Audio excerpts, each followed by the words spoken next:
생활 속 법률 상식에 대해서 알아보는 시간 일상의 로입니다. 변호사님, 오늘 어떤 법률 상식을 알아볼까요?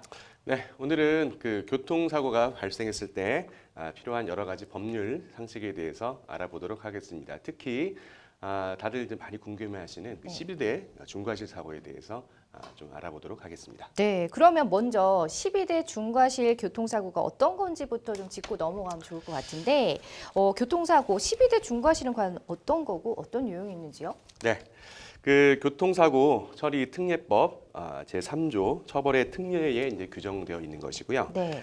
여기에 그 해당되는 사고는 보험 가입에 관계없이 처벌이 되는 그 사고인데요. 그 12개 사고는 이제 다음과 같습니다. 네. 첫 번째 이제 신호 위반 사고가 있고, 두 번째는 이제 중앙선 침범, 세 번째 제한 속도보다 20km 추가하여 가속하는 경우, 또 앞지르기 방법, 금지 시기, 금지 장소 또는 끼어들기의 금지를 위반하는 경우, 또 철길, 도로목 통과 방법을 위반하는 경우, 여섯 번째로는 횡단보도에서의 보행자 보호 의무를 위반하는 경우, 일곱 번째로 무면허 운전, 다음에 여덟 번째로는 음주운전, 다음에 아홉 번째로는 보도를 침범하는 사고의 경우, 열 번째 승객 추락 방지 의무를 위반하는 경우, 11번째 어린이 보호구역에서 안전 의무를 위반하는 경우, 12번째 자동차 화물이 떨어지지 않도록 필요한 조치를 주의하지 않고 하는 운전의 경우, 이 경우를 12대 중과실로 보통 얘기를 하고 있습니다. 그러면은 그 교통사고가 발생했거나 또 과실 여부를 따질 때 12대 중과실 사고냐 혹은 그에 해당하지 않는 거냐 판단하는 것도 굉장히 중요한 키가 될 수 있겠네요. 네,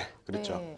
그 시청자분들이 그 교통사고에 관해서 많이 이제 궁금해하시는 부분이 바로 교통사고가 이제 발생했을 경우에 어떤 사고는 처벌이 되고 어떤 사고는 처벌이 안 되는 것인지 네. 이해가 가는 것인데요. 그 부분부터 먼저 좀 제가 간단히 좀 정리를 해드리면요. 네. 우선 교통사고로 사람을 다치게 하면은 처벌이 되는 것이 원칙입니다. 네. 하지만 고의가 아닌 이제 과실사고로서 사망사고 또는 중상해가 아니면서 자동차 보험에 가입하고 있거나 피해자와 합의를 하는 경우에는 네. 교통사고 처리특례법에서 처벌을 하지 않도록 하고 있습니다. 어, 우리 생활에서 이제 자동차 운전이라는 거는 거의 이제 필수적이잖아요. 그렇죠. 그리고 운전을 하다 보면 그래서는 안 되겠지만 이제 과실로 부득이 사람을 다치게 하는 경우도 발생할 수가 있습니다. 네. 네, 그래서 이렇게 이제 처벌의 특례를 좀 만들어서 이제 과실에 의해서 이제 부득이하게 발생한 사고에 한해서는 네. 범법자를 좀 양산하지 않도록 하는 것이 이러한 이제 법의 취지고요. 하지만 이제 이러한 경우에도 앞서 말씀드린 것 같이 12대 중과실에 해당하는 경우에는 처벌을 피할 수 없도록 하고 있습니다. 지금 아까 말씀드린 대로 그 12대 중과실의 그 내용을 보면은 네. 그 교통 질서 유지를 위해서 반드시 운전자가 꼭 지켜야 할 내용들이 모두 포함이 되어 있습니다. 그렇죠. 네, 그래서 12개의 기본적인 사항 위반에 관해서는 보험을 들거나 합의를 해서 피해자가 처벌을 원하지 않는 경우에도 네.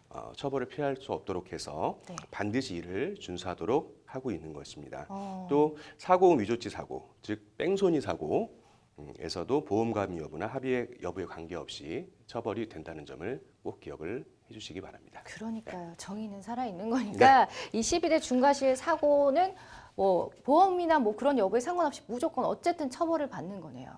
네, 그렇죠. 네. 그렇게 보면 되겠습니다. 자, 그러면요. 그 12대 중과실 교통사고를 발생을 시켰을 때 보험 처리가 가능한지 궁금한 우리 시청자분들도 많으실 거예요. 일부러 뭐 이렇게 12대 중과실 사고를 내지는 않을 테니. 네. 자, 건강보험이나 뭐 보험 처리 등이 가능한지도 궁금합니다. 자, 그 교통사고를 내서 피해를 이제 발생시킨 경우, 자, 피해자는 이제 보상을 받아야 될 텐데, 그렇죠. 원칙적으로는 이제 과연 누가 보상을 해야 될까요? 당연히 가해자? 가해자, 그렇죠. 그래서 그 사고를 발생시킨 이제 가해자가 배상을 하는 것이 맞겠죠. 네. 그런데 이제 가해자가 그 만약에 배상할 경제적인 능력이 없다면 피해자는 사고를 당하고도 네. 당장의 치료비조차 배상을 받을 수 없어서 치료조차 받을 수 없는 경우가 생길 수 있게 됩니다. 그렇죠. 그래서 자동차 소유자는 반드시 자동차 보험에 가입하도록 자동차 손해배상보장법에서 강제를 하고 있는 것인데요. 네. 그리고 피해자들의 보호를 위해서 일단은 12대 중과실 사고라고 하더라도 자동차 보험에서 보험 처리를 해주고는 있습니다. 대부분 이제 대체로 이제 그렇게 되는데 네. 하지만 이제 12대 중과실 사고의 경우에도 음주 또 무면허 사고 또 뺑소니 사고의 경우에는 네. 가해자들에게 일정 금액을 부담하도록 해서 가해자들에게는 실제로 보험 혜택을 받지 못하게 하거나 그 혜택을 줄이도록 그렇게 하고 있죠. 아, 그런데 이제 문제는 이제 법으로 이렇게 강제하고 있는 자동차 보험을 가입하지 않는 차주들이 있다는 오, 거예요. 그래요. 네. 네. 그래서 이제 무보험 차량 우리가 보통 얘기를 하는데요. 자 그렇다면 이제 이 경우에는 건강보험으로라도 우리가 좀 피해를 좀 보상을 받아야 되지 않을까, 내 치료비를 좀 지원을 받아야 되지 않을까 고민할 수밖에 없습니다. 네. 그래서 국민건강보험법은 자 그래서 이제 건강보험에서 이제 이 보험을 혜택을 받을 수 있는 것인지가 이제 조금 이제 고민이 되는데요. 그러니까요. 우선 이제 국민건강보험법은 보험급여를 받을 수 있는 사람이 고의 또는 중대한 과실로 범죄 행위의 그 원인이 있거나 고의 사고로 일 경우에는 네. 보험급여를 하지 아니한다라고 규정하고 있습니다. 즉, 고의성이 있으면 네, 고의성 있는 중대하거나, 사고, 범죄에 관련된 사고는 국민건강보험에서 보험금을 지급할 수 없겠다. 그럴 이유가 없죠. 네. 고인데. 네, 이렇게 네. 이제 얘기를 하고 있는 거죠. 네. 하지만 이제 그렇다고 이제 보험 혜택을 아예 안 주는 것이 아니냐 그런 것은 아니고, 네.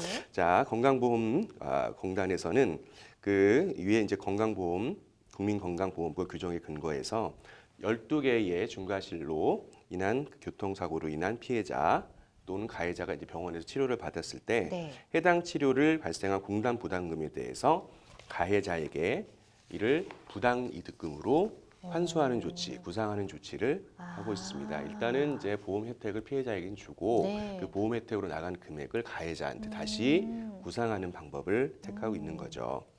그렇군요. 자, 그런데 이제 모든 이제 그렇다면 이런 가해자에 대해서 보험 혜택이 안 되고 네. 건강보험에서 구상을 하느냐, 자, 그것에 대해서도 이제 대법원에서 좀 판단한 바가 있습니다. 오. 대법원은 이제 국민건강보험법은 기본적으로 국민 보건을 향상시키고 사회 보장을 증진하는 목적으로 하고 있는 것이 그 목적이기 때문에 네. 소정의 이제 급여 제한 사유에 해당되는 중대한 과실이라는 요건은 가급적이면 엄격하게 이제 해석을 해야 된다. 이렇게 이제 판단을 하고 있고요. 네. 그래서 교통사고 처리 특례법상 12대 중과실을 위배했다는 사정만으로는 네. 바로 그 사고가 국민건강보험법에서 제한 사유에 해당하는 그 규정에 해당되는 것은 아니다. 이런 입장을 좀 취하고는 있습니다. 그렇군요. 일단 뭐 12대 중과실 교통사고를 발생시켜더라도 피해자를 보호하는 입장에서는 당연히 네, 보험 처리를 해줘야 되는 게 맞는 거고, 네, 그렇죠. 그건 참 다행인 거고. 네. 자, 가해자에게는 좀 일정 금액을 그런 뭐 경중이라든지 과실 여부에 따라서 일정 금액 부담하도록 혹은 구상하도록 한다. 네, 이렇게 그렇습니다. 정리를 하면 될까요? 알겠습니다. 자, 그런데 사실 뭐 변호사님도 잘 알겠지만 교통사고 케이스가 워낙에 다양하잖아요. 또 사고의 규모 또한 제각각인데 일률적인 기준을 뭐 적용하기엔 좀 무리가 있지 않을까라는 생각도 들거든요. 네. 네, 그래서 우리 법원은 이렇게 이제 12개의 중과실을 위반한 교통사고라도 네. 국민건강보험이 적용되는 경우들을 이제 구체적으로 판단한 것들이 있는데요. 네네. 거기에 대한 몇 가지 사례를 좀 소개를 해드리겠습니다. 네. 첫 번째 그 신호 위반 사례에 있어서 순간적인 집중력 저하나 판단적으로 교통사고를 위반했을 가능성을 배제할 수는 없기 때문에 네. 중대한 과실로 그 범죄 행위로 인한 것이다라고 꼭 단정할 수는 없다. 그렇죠. 신호 위반이 분명히 중대한 과실은 맞지만 예. 그 순간적인 집중력 저하나 과실로서 했을 수도 있기 때문에 이런 거에 대해서는 이것은 국민건강보험법에서 제한하는 중대한 과실에는 해당되지 않을 수 있겠다. 이렇게 이제 판단하는 것이고요. 예. 마찬가지로 이제 무면허 운전의 경우에도 네. 오토바이를 운전하며 전장 주시를 게을리하고 조향 장치를 제대로 조작하지 못한 잘못이 있으나 네. 오로지 또는 주로 운전자의 무면허 운전 행위로 인해서 사고가 발생했다고 볼 수는 없다. 또 이런 또 판시를 한 바가 있어서 무면허 운전에서도 건강보험에서 좀 처리를 해주도록 그렇게 한 바가 있고요. 그래요. 또 20km 네. 이상 과속 그 사고 있어서 네. 과속 운전 행위가 사고의 원인 중 하나인 것으로 보이지만 그것만으로 보호 대상에서 배제될 정도로 비난 가능성이 크다고 보기 어렵다고 판결한 바도 있습니다. 네. 또 이제 중앙선 침범 사건에서도 자, 11회 중과실에 해당하는 것은 맞지만 중앙선 침범 당시 순간적인 집중력 저하 또는 판단 착오를 일으켰을 가능성을 배제할 수가 없다. 네. 그래서 결국 운전자가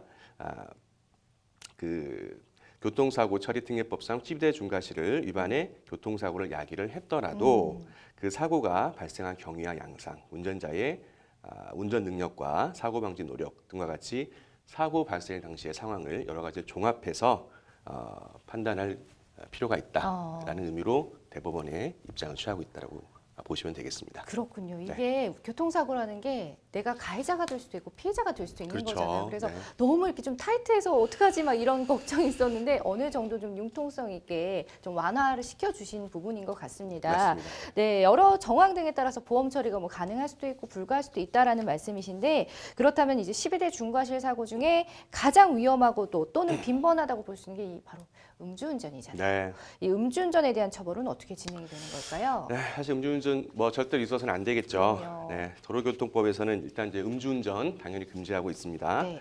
그리고 그 구체적인 형량은 이제 과거 음주운전의 횟수, 또 혈중 알코올 농도의 수치, 또 적발 횟수, 또 적발 경위, 또 음주를 마시게 된 여러 가지 재반 사정 이런 것들을 고려해서 처벌을 하고 있는데요. 무엇보다도 처벌이 반복되는 경우, 즉 음주운전 횟수가 네.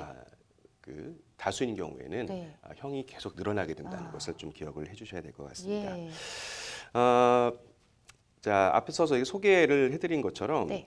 자, 본래 이제 교통사고를 일으켜서 업무상 과실치사상 혐의가 인정될 경우에 아까 말씀드린 대로 고의 과실사고로서 네. 사망사고 또는 중상한 사고가 아니면서 자동차 보험에 가입하고 있거나 네. 피해자와의 합의를 하는 경우에는 교통사고를 처리특례법상 처벌을 하지 않도록 하고 있는데요.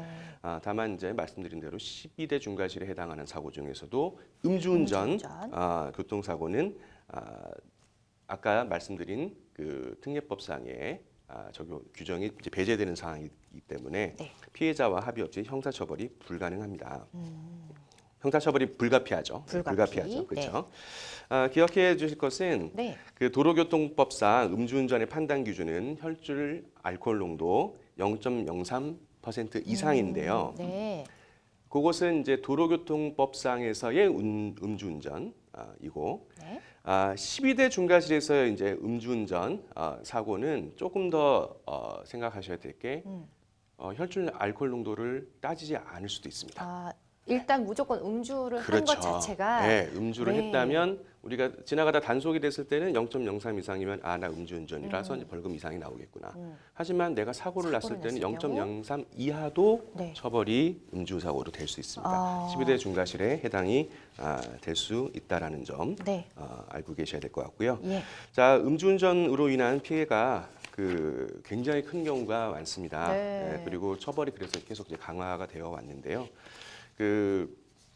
음주운전으로 음주사고가 이어지는 경우에는 초범이라도 네. 구속까지 되는 경우들이 많이 있습니다. 따라서 이제 음주운전 교통사고의 가해자나 피해자가 되었다면은 일반인이 아무래도 직접 대응하시는데 한계가 있는 경우가 많아요. 네. 그래서 사고 당시에 현장 상황을 철저히 좀 준비를 하고 재반 상황에 대해서 이해를 하셔야 되기 때문에 전문가의 조력을 받는 것이 매우 중요하다고 할 수 있습니다. 어쨌든 무엇보다도 음주 사고는 비난 가능성 또 처벌 가능성이 굉장히 높기 때문에 네. 이것이 중대범죄에 해당한다는 점 꼭 기억을 하셔야겠습니다. 맞습니다. 또 음주운전은 당연히 또 가중처벌이 필요한 부분이기도 하고요. 자, 이게 운전을 하면 할수록 참 두려움이 더 커지는 것 같아요. 네. 조심해야 될 것도 많고, 자, 운전 중에는 무엇보다 방어운전 잘 하시고요. 나의 소중한 가족도 그리고 다른 사람의 귀중한 가족도 그 어느 누구도 다치지 않게 오늘도 안전운전하시길 바랍니다.